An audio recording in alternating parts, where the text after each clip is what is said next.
Yang juga perlu disoroti adalah bagaimana posisi Setia Novanto selaku Ketua DPR dengan posisinya sekarang menjadi tahanan KPK. Nah, Mas Adi, kalau sekarang apa yang paling masuk akal dilakukan di DPR atau yang mungkin yang bisa dilakukan oleh MKD terkait dengan posisi SN? Kalau legal konstitusionalnya nggak panjang, Mbak, prosesnya meminta Pak Setnov mengundurkan diri. Segera memang harus ada antisipasi. Oke, katakan itu tidak terjadi. Katakan tidak bisa terjadi dalam waktu dekat. Memang harus ada push dan terutama dukungan dari banyak kalangan untuk segera mengeksekusi bagaimana nasib Pak Setia Novanto. Sekali lagi, Mbak, DPR ini kan institusi politik yang mendapat tingkat ketidakpercayaan yang cukup kuat saat ini. Distrust publik, ketidakpercayaan publik terhadap DPR cukup kuat. Ini ditambah dengan pimpinan DPR yang sedang tersangka dan dibiarkan begitu saja. Ini sekali lagi, ini bukan soal apakah Pak Setnov bisa menang atau tidak nanti melawan KPK. Ini sekali lagi ini menyangkut soal etik pejabat negara saja. Betul. Itu saja, menyatut kepantasan. Karena kan sekali lagi masyarakat kita kan hampir day to day bisa memantengi kasus ini. Pak Setia Novanto tidak ingin mengundurkan diri dari posisinya sebagai ketua DPR. Apa yang akan terjadi? Nggak tahu, mungkin harus ada kudeta, soft kudeta mungkin ya. Sekali lagi, untuk menjaga marwah DPR sebagai sebuah lembaga yang dihormati oleh orang.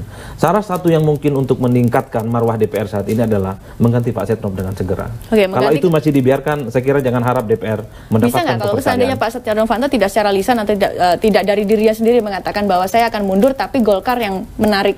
Bisa saja, kalau itu mekanisme di MKD kan begitu. Pak Setnov kan bisa diganti oleh kandidat lain yang dari Golkar, tidak dari partai lain. Artinya keistimewaan. Siapa yang paling masuk akal, Bang?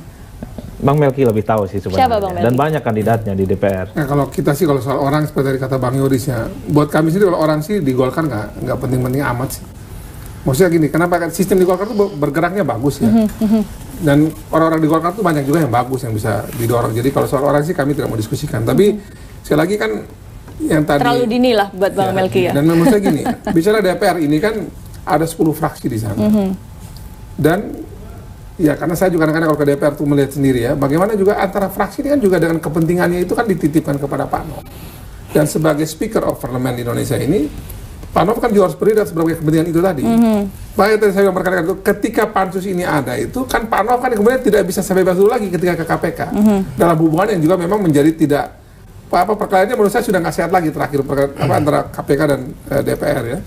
Sehingga saya lihat tuh kadang-kadang Pak Nov Gilmoni misalnya, tapi saya sulit menyebut nama, ini menyangkut pimpinan ataupun dari partai lain ya.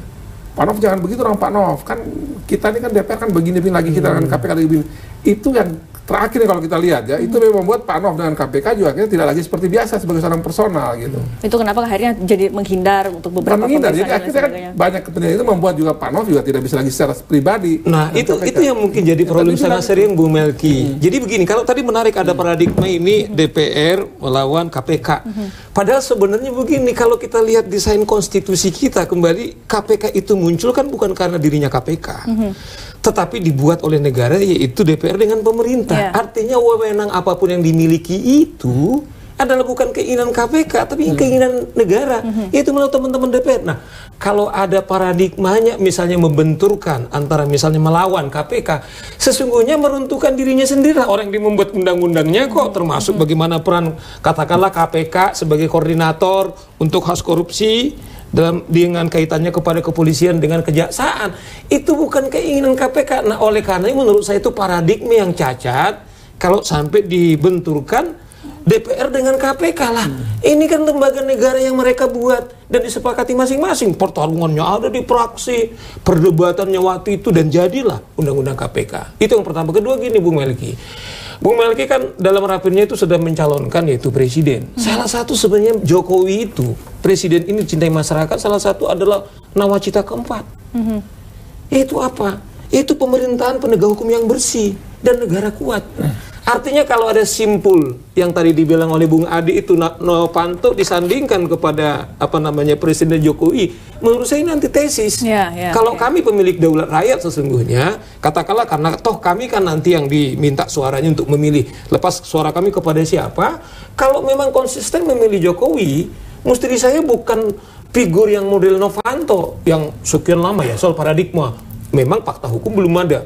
Kejahatan ini yang dibilang licin ini barangkali itu sangat berbahaya kalau kemudian dikaitkan bagaimana teman-teman di DPR di Golkar sudah mencalonkan Jokowi, itu saya kira. Saya mau tambahin ini Mbak, sebenarnya kasus tersangka Pak Setnov ini kan menjadi 3 sandera pada 3 hal. Pertama, sandera bagi DPR, menurunkan gitu ya, menurunkan citra DPR, sandera bagi Golkar. Ya karena dia representasi dari figur DPR. Tidak bisa dibaca hanya sebatas Golkar. Yang ketiga adalah sandera bagi Pak Jokowi.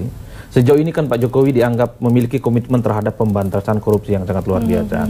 Bahkan statement-statementnya cukup jelas bahwa Pak Jokowi meminta supaya KPK ini perkuat. Dalam konteks itulah menjadi penting sebenarnya sikap kenegarawanan dari Pak Setnov tanpa diminta sekalipun mestinya lebih fokus pada proses hukumnya dengan segala kerendahan hati untuk menanggalkan jabatan-jabatan publik yang sedang diembannya saat ini. Toh persoalan siapa yang melanjutkan itu persoalan teman-teman Golkar. Apakah teman-teman yang masih kubunya Pak Setnov atau lainnya, itu lain hal. Tapi bahwa citra yang sudah terlanjur dinodai gitu gara-gara kasus ini juga harus menjadi pertimbangan oleh banyak kalangan. Oke, pertanyaan terakhir Bang, apakah ini nanti akan mengganggu hubungan antara Jokowi dengan Golkar?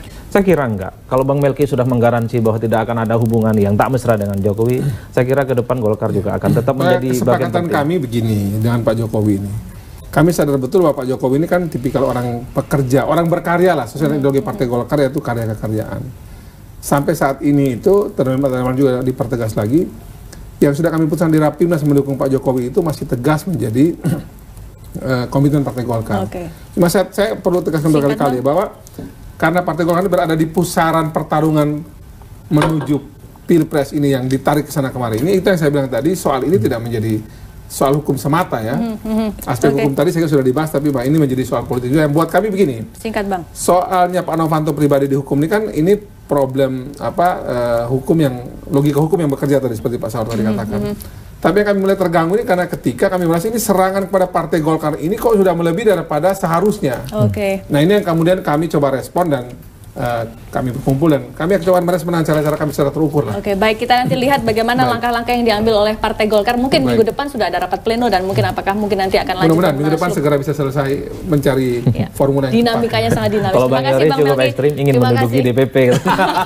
Ya kalau bukan memang begini, memang kalau bukan begitu bukan Bang Yoris. Memang itu juga sangat mencederai. Bang Yoris kan ditugasi untuk soal elektabilitas, ya toh. Hanya karena menang misalnya pra-peradilan. Tiba-tiba acara ini selesai. Tetap bersama kami saudara, Anda di JAK TV, dan kami akhiri jumpa kita di Saling Silang malam ini. Sampai jumpa, selamat malam.